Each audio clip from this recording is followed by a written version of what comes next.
এক দশকেরও বেশি সময়ের মধ্যে সবচেয়ে শক্তিশালী শীতকালীন ঝড়ের কবলে পড়েছে মার্কিন যুক্তরাষ্ট্র। ঝড়ের প্রভাবে দেশটির বিভিন্ন রাজ্যে সর্বোচ্চ তুষারপাত হওয়ার শঙ্কা দেখা দিয়েছে। এর পাশাপাশি বিগত এক দশকের মাঝে এবার সর্বনিম্ন তাপমাত্রাও রেকর্ড হতে পারে বলে আশঙ্কা করা হচ্ছে। তীব্র তুষার ঝড়ের কারণে কয়েকটি এলাকায় ইতোমধ্যে জরুরি অবস্থা জারি করা হয়েছে। ৫ জানুয়ারি রবিবার এক প্রতিবেদনে এই তথ্য জানিয়েছে যুক্তরাজ্য ভিত্তিক সংবাদ মাধ্যম বিবিসি।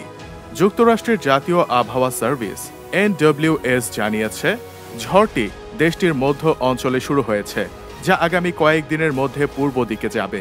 জানা গেছে ৩০টিরও বেশি রাজ্যের ৬০ লাখেরও বেশি মানুষ এই ঝড়ের মুখে রয়েছেন।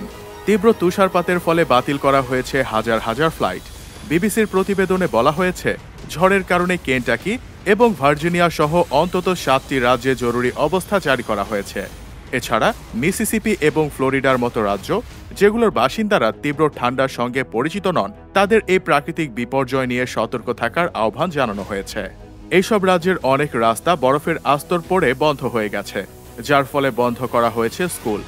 আবহাওয়াবিদরা বলছেন মেরু ঘূর্ণির কারণে আবহাওয়ায় এমন বিরূপ পরিস্থিতি দেখা যাচ্ছে। উল্লেখ্য যে মেরু ঘূর্ণি একটি ঠান্ডা বায়ুময় এলাকা, যেটি আর্কটিক অঞ্চলে চলাচল করে।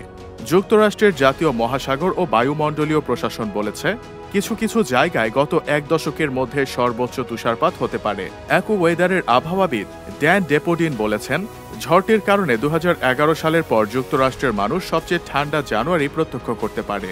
ভয়ঙ্কর এই ঝড়টির প্রভাবে সাধারণ মানুষের প্রতিদিনকার কর্মকাণ্ড বাধাগ্রস্ত হবে। এছাড়া সড়কপথ বন্ধ হয়ে যেতে পারে।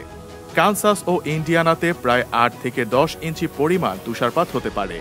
শীতল আবহাওয়ার কারণে কানসাসের উত্তর পূর্বে সমস্ত হাইওয়ে বন্ধ করে দেওয়া হয়েছে এবং মিসৌরির সীমান্তের ঠিক ওপরের কানসাস সিটি বিমানবন্দর থেকে সকল ফ্লাইট বাতিল করা হয়েছে।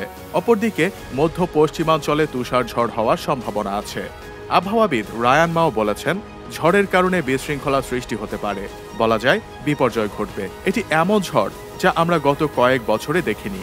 এদিকে ভারী তুষারপাত, ঝিমঝিম বৃষ্টি, প্রবল বাতাসের ঝাপটা এবং হিমাঙ্কের তাপমাত্রার কথা উল্লেখ করে নিউ জার্সির গভর্নর ফিল মার্ফি রবিবার সন্ধ্যায় বেশ কয়েকটি কাউন্টির জন্য জরুরি অবস্থা ঘোষণা করেন। ঘোষণার আওতায় থাকা কাউন্টিগুলোর মধ্যে রয়েছে অ্যাটলান্টিক, বার্লিংটন, ক্যামডেন, কেপ মে, কাম্বারল্যান্ড, গ্লুচেস্টার এবং সালেম।